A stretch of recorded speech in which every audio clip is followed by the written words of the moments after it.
There's so much disruption going on in the marketplace right now, and I myself needed some clarity on what exactly was going on and why. Yep.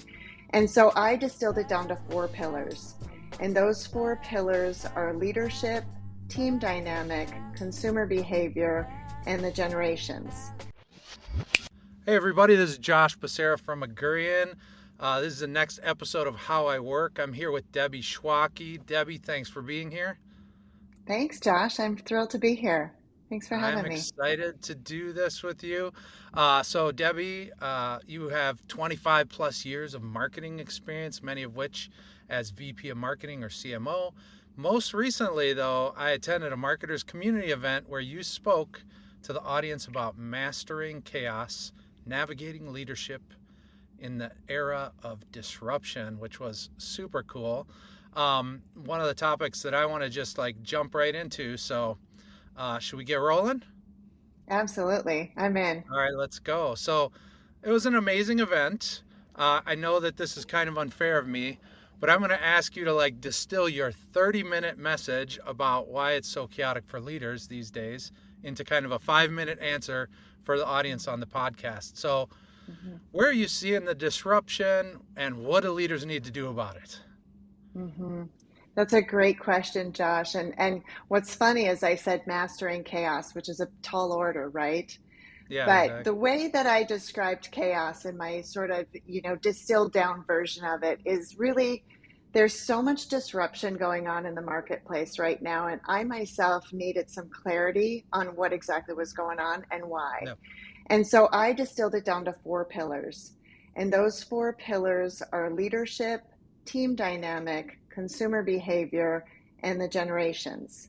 And if you think about these as like a roundabout, Yeah. where there are four exits, they're all interconnected, but each of them is very unique on its own or takes you to a different place. So first one, let's talk about generations. We're in this massive chaos of the different generations right now. Gen X, who doesn't understand the millennials, who don't understand Gen Z. And in fact, millennials are 75% of our workforce right now, right? Right. So you have a lot of Gen X leadership, you have a lot of millennials who are, taking back their work-life balance, and you have Gen Zs who are like, well, we don't even really know if we want to work a traditional job, and what does that mean anyway, right? Yeah. Yeah, So exactly. so it's understanding across the generations the different behaviors that are driving some of this chaos in our workplace and in our leadership and in consumers and that sort of thing. Yeah. And the second one I'll touch on is leadership. And leadership itself, right now, leaders are very nervous. They're under a lot of pressure, and they have no patience and no tenure in any organizations. Leadership changes happen so frequently Yeah. that we don't end up having any long-term kind of effect in our organization. So there's this constant waves of change. Especially in marketing. Amen to that. Absolutely. Especially in marketing. And marketing, as we know, we're trying to move humans here, right? Yeah. So we need some time. We need some time to do that. The third pillar is the consumer behavior. And need I say more? The dynamic that Amazon has brought to consumers is just beyond all of us. That Yeah. we have access to 10 million products in less than 2 days, and anything beyond that, we just forget it. Everything's a commodity. Right. They even on Amazon, I talked about this with someone yesterday, even on Amazon, they're using the same stock photography for the products across products. So everything's a commodity. So And I thought you were going to say something, Josh. Go. no, what's the fourth one? I want to hear about the fourth one. The fourth one is the team dynamic, and I talked about this a little bit, but really you've got these generations coming up saying, why 9 to 5? Yeah. And Gen X is kind of mad about that. They're like, because it's 9 to 5. Right. But really the question is, why 9 to 5? And I quip, is it the same reason we have 3 months off in the summer from school because we have to help harvest the crop? These are just these standards and norms that we've always lived, we've never questioned, and now we've got these generations coming in that are questioning that. So we're having trouble finding teams, we're having trouble finding people to work these traditional roles. Yeah. And like I said before, millennials are taking back their work-life balance. And we don't want to work in offices anymore. We want to work sometimes in offices, but we don't always. So there's a lot of disruption going on right now. And the point of the chaos talk, the mastering part was this, is to say, these are just some examples of the disruption that's going on.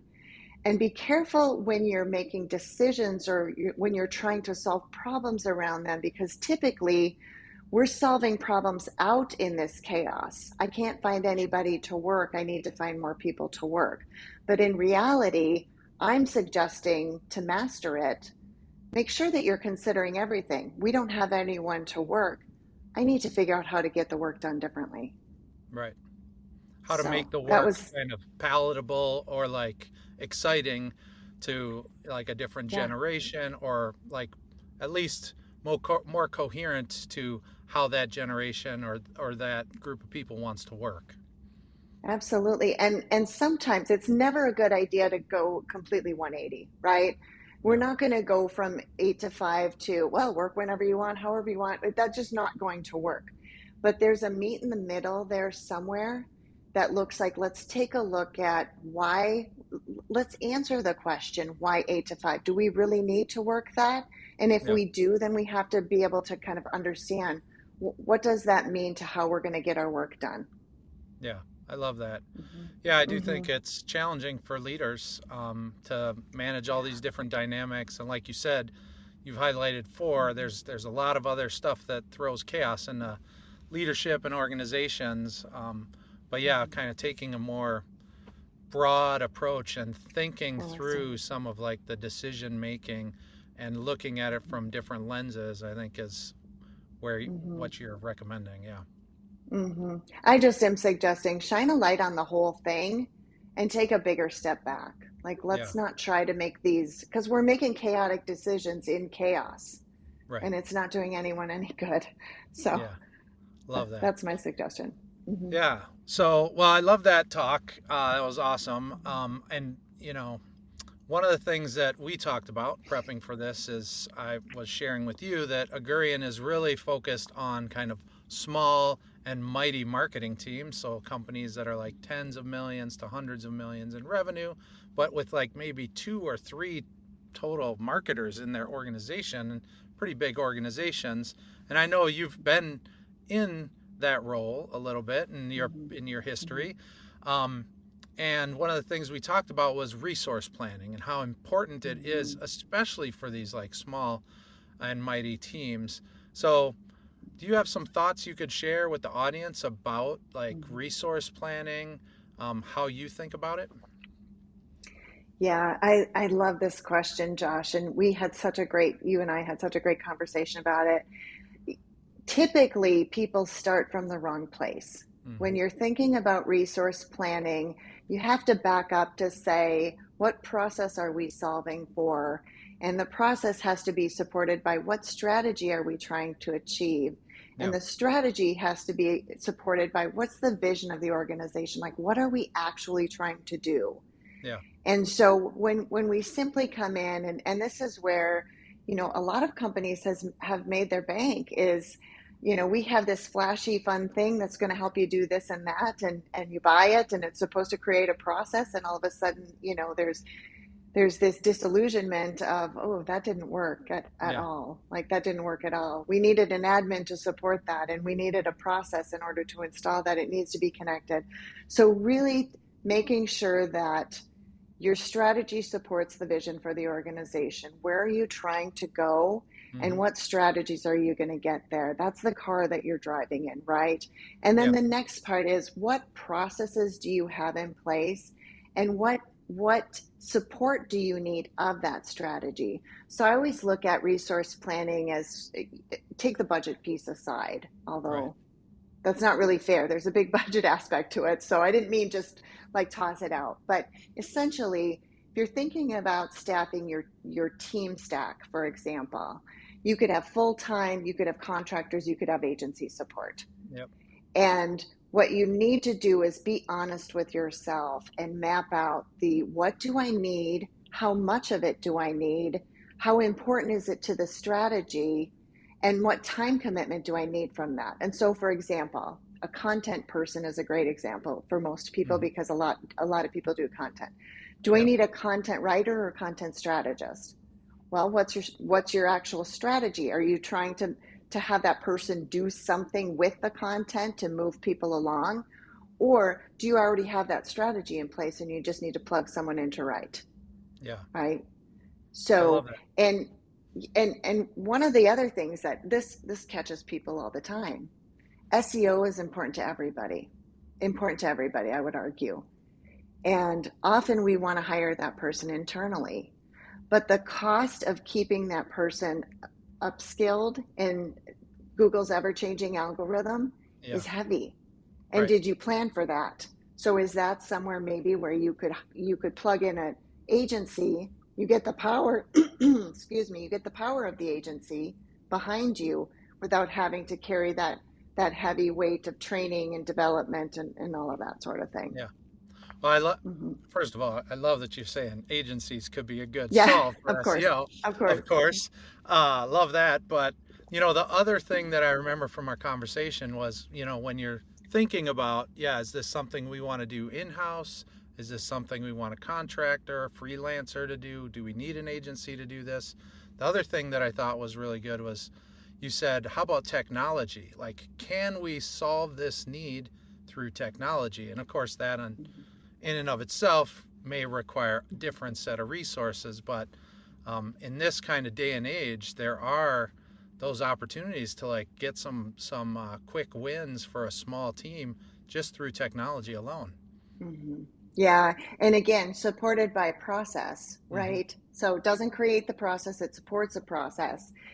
The one that I really lean into right now because it's on everybody's mind is AI. Yeah. And I often say, I wish AI for productivity had come out as strongly as AI for production, Right. right? Because Yep. I think we're using AI to produce a bunch of stuff, but then we have a bunch of stuff in silos and no way to get it from point A to point B because we haven't thought about it for productivity, for Yeah. using to scale, for using to do those things that take people a long time, and that has more to do with process than it has to do with writing Right. mediocre content, right? Yeah. Yeah. No, Right. I think that's super astute because I do Hmm. see people, with, oh, look at how I can make these quick videos or these images or I can write this LinkedIn post, but it's really like in the efficiency, at least where I'm Hmm. finding like the best result is like, can it speed something up for me? So anyway, I thought that was, yeah, super astute. Well, So one of the marketing things, automation, sorry, go ahead. I was going to say, Josh, because marketing automation is a similar kind of thing. Hmm. Like, marketing can't really be automated. There still has to be a process and a strategy behind it. But once you have that process and strategy and you know how to get at your customers or your future customers, that tool is awesome in terms of kind of helping you move more through your funnel with a small and mighty team. So, Yeah, there you go. Love that. mhm, So another mhm, thing you said for small and mighty teams that you're a big believer in is the scorecard. So like, what makes for mhm. a good scorecard? Why do you think scorecards are important for even small teams? I answer that sort of in this facetious way. How do we know if we're winning the game if we can't see the score, Yeah. right? And so I think in so many cases, this is where marketing gets themselves in trouble, is the leaning on scores that aren't meaningful or leaning on things that actually are not moving things along. And so I kind of look at it again more holistically. I need to know what things need to happen at the beginning of this campaign, of this process, of this strategy that's going to lead it to an outcome at the end. Hmm. But we often get this idea that something happened here. We had a good email open rate, but oh shoot, we didn't have any revenue come out of the back of it. Yeah. But there are 12 steps in between that we forgot to look at. Right. And so drawing that out. So what makes a good scorecard partially is drawing that out and making sure that you see at every touch point within your entire process, what's happening and where is something maybe falling off. If it's our close rate with sales, that's a different fix than if it's our email open rate or our click-through rate or our Yeah. conversion rate or things like that. Mm-hmm. I love that you're talking about like revenue and like close rate and things, which sometimes marketers on this idea of a scorecard, like the only thing that's on the scorecard are things like, the key KPIs. It could be as simple as like, well, how many impressions did we get, to how many click-throughs did we get, to how many form fills or conversions did we get, but then it kind of ends there. And I think it's smart to think as a marketer about how is it that we can actually connect all of our activities to like what the business owners and leaders are really care about. Like, they don't care about click-through rate. What they care about is revenue, right? So I love that you're incorporating those things into how you think about a marketing scorecard. Mm-hmm. My mission in life, Josh, is to bring credibility to this marketing leadership role. That is Yeah. my mission in life. And if you think about from a consumer perspective, the consumer's behavior, there's so little distinction between what they're doing with sales or what they're doing with marketing anymore. Yeah. It's very blended. It's not a straight line journey. There are all these things that we contribute, that sales contribute, that we contribute together. You Yep. have to be partnered on that revenue number. It's not, it's not even a question anymore. Yeah. And I know, in one of your recent videos, you talked about not only like marketing and sales, but it's like customer service. Like, there's Customer. other parts of the business that also need to be like working together. And so I think Mm-hmm. you said in the video that like 2024 is going to be all about the customer, and kind of suggesting that leaders need to put them at the center of their business. So what are you seeing that kind of led you to that conclusion, like that this is we need to become more customer centric? And then how do you do this? So I love, this is a prediction. I don't do predictions often, You but this got is a crystal ball prediction. over there? Here's why, right? Right? Yeah, we all have that. But here's why. Because as I said before, millennials are 75% of the workforce right now, which means they have a lot of decision power, they have a lot of purchase power, Mm-hmm. and they are also way more likely to recommend a product or service to their peers or colleagues. And even if you think about it, I'm not a millennial, surprise. But even if you think about like where I sit, where are you likely to find out if you should, I need a designer, who should I talk to? Mm-hmm. I need this product A, what should I do? I'm looking for a car. Have you driven this one? You're going to ask your friends and your Yeah. peers and your colleagues. And I get that online reviews, and for some reason Amazon is kind of the outlier to this because we believe the reviews that are there even though we don't Yeah. know the people. But for most, especially B2B, it's going to be that reliance on the discussion with your peer group.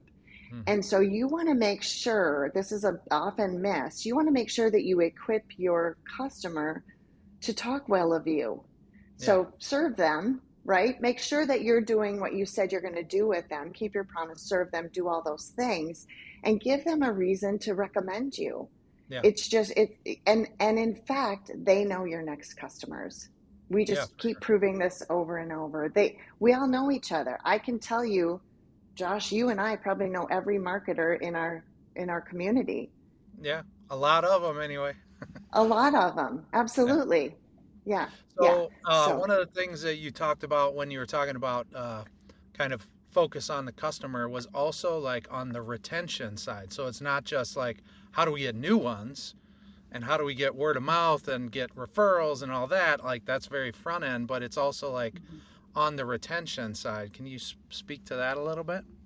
I I just love the customer topic because there's a couple things. Yeah. One is on the retention side. I always pose the question, is your customer service department, are they about problem solving or problem avoidance? Mm-hmm. And that's meant to be a provocative question, and here's why I say that. You know generally where your customers get hung up with your product or service. You Yeah. know this. So instead of like letting them fumble their way through it and have to make a call and have to resolve it and do all this problem solving thing, you may do that super well, but why not help them avoid it? Yeah. Hey, customer X, we know at this point people get hung up right here. Yeah. Let us give you this help through it before it even happens to you. Maybe it's not going to happen, but whatever, right? And the second point is people will stew quietly if Mm-hmm. they're unhappy with your service, or if they're thinking there's something better, or if suddenly your product or service doesn't meet their needs anymore. And that's when your competitors are going to encroach. Yeah. That's when the grass is greener will happen. And so if you're not talking to your customer during that time period, you can guarantee your competitors are. Yeah. I take the calls. I'm sure Yeah. you do too. Yeah. Yeah. For Mm-hmm. sure. I Mm-hmm. uh, I think it's really curious. Just today, we had kind of as part of an onboarding process, right? We need to get access to certain tools that our clients who not always are like, how do I give you Google Search Console access at the right level? And it was brilliant because like our um, manager just had a video that they'd already made, right? And so it's like, here are some step-by-step directions you can walk through. Here's a video that I made that you can do, that you can look at, and you can watch how to do this. Otherwise, we can get on like a joint screen share and I can walk you through it. So yeah, that acknowledgement that there's like some tricky aspects to like our onboarding, or just generally like a business hat, there are maybe some parts that there's always fumbling around. And so if you can Mm-hmm. identify those Mm-hmm. and try to grease the rails a little bit, I love that as Mm-hmm. advice. Mm-hmm. Well, and it's transparency too. Like, no one, I've always said this, no one expects a perfect experience. They'd like it, but they don't really expect a perfect experience, but they definitely want you to be transparent with them. Yeah. Hey, listen, at this point in our journey, this gets hard. So Right. let's just, here I am to walk through with you. Yeah. Or, gosh, we really messed this up. Here's what we know. Here's how we're going to fix that. Right. Right. I mean, yeah, yeah. Because it's that, like, that simple statement that like, hey, we know this Mm-hmm. is complicated, it kind of takes the pressure off that person where they might think, am I like an idiot because I can't do this Yeah. myself? Like, no, actually, it's really hard to do it, and we created like some helpful tools because you're not an Yeah. idiot. It's just a silly process that we just have to Yeah. get through. So That's anyway, such I a great love that point. it can Yeah. take kind of that, can take that pressure off, and not Mm-hmm. make people feel like they're somehow missing the boat. Mm-hmm. Well, Mm-hmm. this has been awesome. I've loved having this conversation with you, and I'm sure we could talk for hours Yeah. on customers and focusing on customers and how that's going to benefit businesses. But we're running out of time. So, one of the questions that I always kind of leave with, though, is uh, you know, do you have some great books or podcasts, Mm-hmm. recommendations, anything you're reading or Mm-hmm. listening to, or any favorites Mm-hmm. that you'd like to recommend? Everybody that knows me knows I'm a voracious consumer of books and content. So yes, I do have. How much longer do we No, no, have, like Josh? you got to No, distill it so down to a couple. so I get it. I get it. So this podcast, your podcast is awesome, Josh, and I love that you're Well, bringing thanks. these topics in a very comfortable way to people. I love that it's a conversation. So obviously, this is Thanks. my one of my recommendations. I love the Marketing Book Podcast. Okay. Douglas Burdett does a fantastic job. I think he's a literal genius. He can read a whole book every week and interview the author. That's amazing. Yeah. I always think that marketers should learn sales, and my favorite sales podcast is Jeb Blunt's Sales Gravy podcast. I Okay. think that one is excellent. I'll have to I check that one out. recommend, That one I don't know. yeah, yeah, that's a good one. And then I have a couple of books that I recommend. I'm a big fan of Tiffany Bova, but The Experience Mindset is Okay. her newest book. A lot of what we talked about how, especially how millennials are preferring experience over, other preferences. That's Yeah. that's a big one. And she also goes into kind of the culture of your team dynamic, which is an important one. And then I do think Paul Retzer's marketing artificial intelligence is a good way to kind of think about the power of AI in Okay. marketing versus just AI for production. So those would be There my you go. immediate Uh, recommendations. those are two books I have not read. So like this Oh, is why I asked perfect. this question. My Yeah, yeah, the nightstand book pile increases. Well, yes, cool. Well, yes. thanks so much, Debbie. This has been a lot of fun. I really appreciate it.